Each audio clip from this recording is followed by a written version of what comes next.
Hello and welcome back to Treasure Hunt.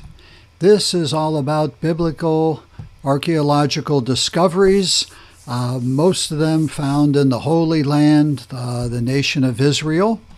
And today we're going to be going to Jerusalem and looking at excavations of Hezekiah's government storage room. This is a fascinating story. We have some biblical background for you also. So this dig is ongoing, but we are reporting this story in July of 2020. Archaeologists have unearthed a government storage area from the times of the Old Testament kings, Hezekiah and his son Manasseh. This goes back nearly 2,700 years. The Israel Antiquities Authority led the excavation within the city of Jerusalem. They are the first and last word of all biblical finds that go on in the nation. And here is a scale map of Jerusalem, and this find is ongoing but was found in the Arnona neighborhood. That is the present neighborhood and what it's called. You can see the blue arrow to the right, and that is where we are looking at the old city of Jerusalem, the Bible one. So this was not that far away. Some air view pictures. So what did they find inside this structure? Well, at first look, you'd say a lot of rocks, but we are looking at walls. And where there are walls, there are rooms. And I think if you look even above that long, good-looking wall where the ladder is to the left, you can see partitions. You can see a building coming together.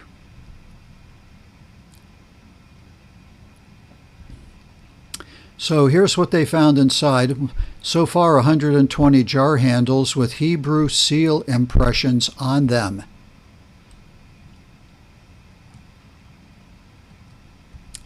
The LMLK was on many of these, and it means belonging to the king. So this is a royal storage area. Others had government officials' names on them. This one says for Meshalem El Natan. Secondly, there were clay figurines, animals, women, horse riders, used in pagan idol worship. This would not have been Hezekiah's, but it would have been his son's, Manasseh's.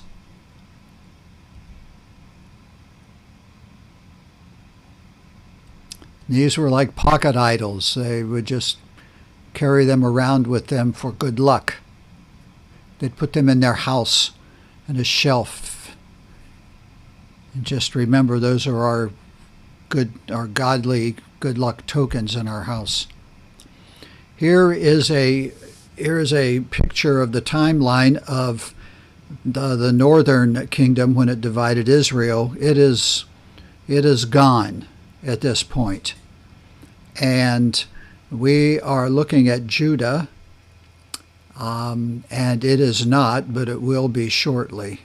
Well, within 100 and some years. Here is the reign of King Hezekiah, and with Isaiah the prophet, he was a very godly king. But his son was not a godly one, and in fact was just the opposite of what his father was. Now, it's really a hard question to ask, but how did that happen? And oftentimes, all of these kings that were godly, their sons didn't pick up on it, and they went the other direction. So what exactly do they think this whole thing is all about? Well, once they've found these things, they've started to find others. The storage was used for records of taxes collected, records of food distribution. And what makes this very unique? All right, here's some history. 1. King Hezekiah was a very godly king and teamed with the prophet Isaiah to call the people back to God. They came. His reign was very pleasing to the Lord. During his reign, the Assyrian king Sennacherib, who had already taken the northern kingdom away, as well as some of his predecessors, came to Judah and defeated all the surrounding cities in the area. Then he set his sight on Jerusalem. Hezekiah, seeing a major problem coming, may have taken all the records and hid them in this one place. We know taxes continued in perilous times, and the record of food distribution would lead us to believe that the city was shut up for some reason.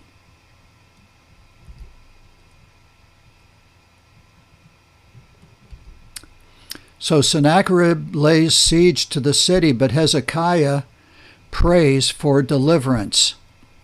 And through the prophet Isaiah and Hezekiah, God answers this prayer, and Isaiah says Jerusalem will be saved. That night, the angel of the Lord enters the Assyrian camp and destroys 150,000 soldiers, just routs them. They fight each other. Sennacherib retreats and goes home in shame and is assassinated at the Assyrian capital, Nineveh.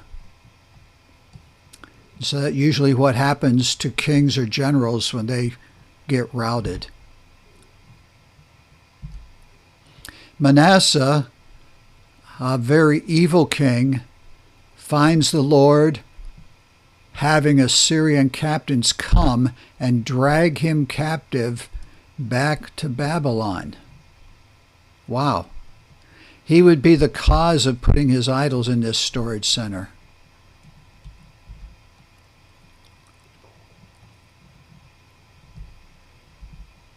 Not many years later, the kingdom of Judah falls to the Babylonians.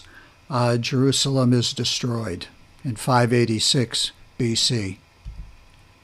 When the Jews start coming back to the land 70 years later from their captivity and their exile, they would have access to these hidden areas if needed. So well were their hiding places, though, that the Persians, Greeks, Romans, Muslims, and Christians, crusaders, never found them over all those hundreds of years. And according to Dr. Yuval Baruch, the Jerusalem district archaeologist of the Israel Antiquities Authority, the site is a snapshot of one of the most pivotal times in Israel's history. Quote, "The archaeological discoveries at Arnona identify the site as a key site, the most important in the history of the final days of the kingdom of Judah and of the return of Zion decades after the destruction of the kingdom. This site joins a number of other key sites uncovered in the area of Jerusalem, which were connected to the centralized administrative system of the kingdom of Judah from its peak until its destruction," unquote, he said. So, want to thank you. This is our digliography and the key players in this. And I want to thank you for watching this. It was very fascinating. I'm sure there's going to be other discoveries, and as they show up, we'll let you know about that. I want to thank you. There's lots of other treasure hunts, and I invite you to go to my playlist and just look them over and see some of the investigations, some of the stories that have been done. And God bless you, and I hope to see you at the next dig.